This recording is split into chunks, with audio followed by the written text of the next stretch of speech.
নমস্কার বন্ধুরা, আশা করি তোমরা সকলে খুব ভালো আছো।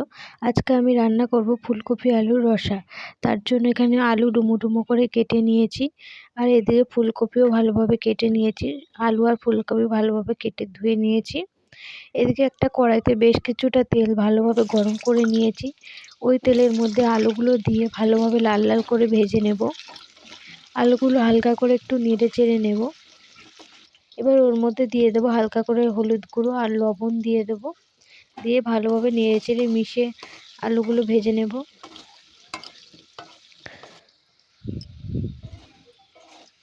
ভালোভাবে নেড়ে চেড়ে উল্টে পাল্টে আলুগুলো ভেজে নেব ভালোভাবে।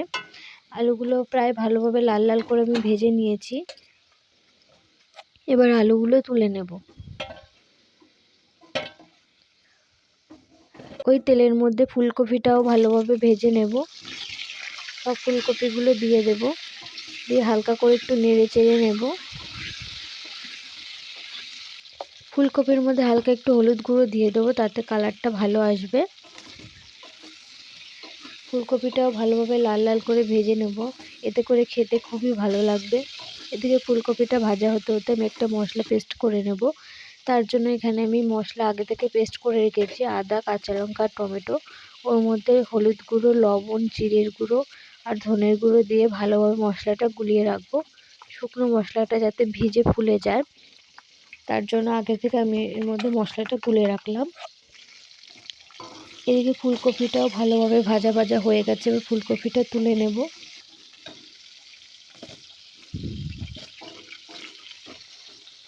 ওই তেলের মধ্যে দিয়ে দেব গোটা জিরে আর তেজপাতা, ফোড়নটা করে নেব। ফোড়নটা হালকা করে ভাজা ভাজা করে নেব। ফোড়ন থেকে একটা মিষ্টি গন্ধ বেরিয়েছে, ফোড়নটা ভাজা হয়ে গেছে। ওর মধ্যে মশলার পেস্টটা দিয়ে দিলাম। এবার ভালোভাবে মশলাটা কষিয়ে নেব। মশলা থেকে যতক্ষণ না তেল ছাড়ে ততক্ষণ ভালোভাবে মশলাটা কষিয়ে নেব। মশলাটা ভালোভাবে কষিয়ে নিয়েছি, মশলা থেকে তেল ছেড়ে এসেছে। এবার ওর মধ্যে ফুলকপি আলুটা দিয়ে আরেকটু ভালোভাবে কষিয়ে নেব।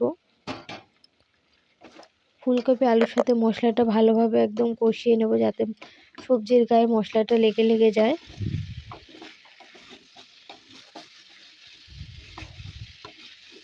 ভালোভাবে কষিয়ে নিয়েছি, মশলা সবজির গায়ে লেগে লেগে এসেছে।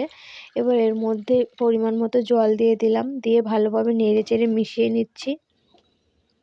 এবার ফুটিয়ে ফুলকপি আর আলুটা সেদ্ধ করে নেব। এদিকে একটা বাটি নিয়ে এসে আমি ওর মধ্যে গোটা জিরে আর গোটা গরম মশলা দিয়ে দিলাম। গরম মশলার মধ্যে এলাচ, দারচিনি আর লবঙ্গ দিয়েছি, দিয়ে হালকাভাবে একটু ড্রাই রোস্ট করে নিচ্ছি। হালকা করে ভাজা হয়ে গেছে, এবার নামিয়ে ঠান্ডা করে গুঁড়ো করে নেব। এদিকে ফুলকপি আলুটাও ঝোল প্রায় টেনে এসেছে, ফুলকপিটাও সেদ্ধ হয়ে গেছে, আলুটাও সেদ্ধ হয়ে গেছে। এবার এর মধ্যে ভেজে রাখা মশলাটা দিয়ে দেব, আর দিয়ে দেবো স্বাদ মতো চিনি, আর সামান্য অল্প একটু ঘি দিয়ে দেব।